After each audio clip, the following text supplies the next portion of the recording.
I think often the tools that we see in the digital tools we see in public services, we have a tendency to think that if we design them to be value neutral, that's the same thing as reaching justice or equity.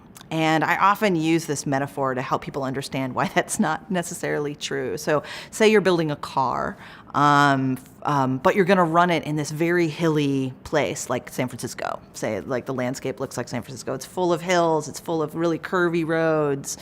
If you build that car in neutral with no gears, you can't then be surprised when it like hurtles down a hill and crashes and like turns into a ball of flame.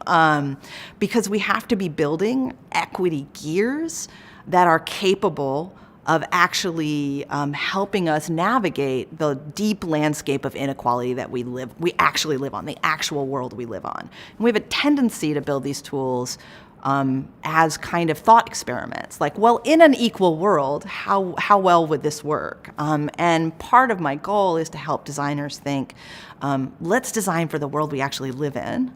And that means being really clear about the values that we are intentionally building into these systems. So right now, because we're building in neutral, we end up sort of with a default set of values, which are basically efficiency, cost savings, and sometimes fairness or accuracy.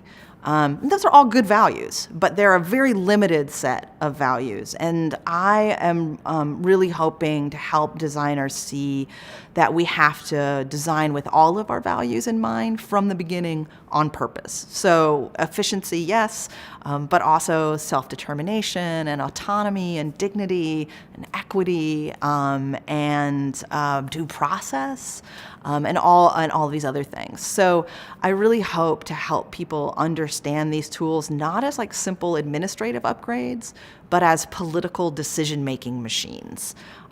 And if they're political decision-making machines, then we need to be having this much broader political conversation about what do we want to build them towards. And I don't think we're there yet.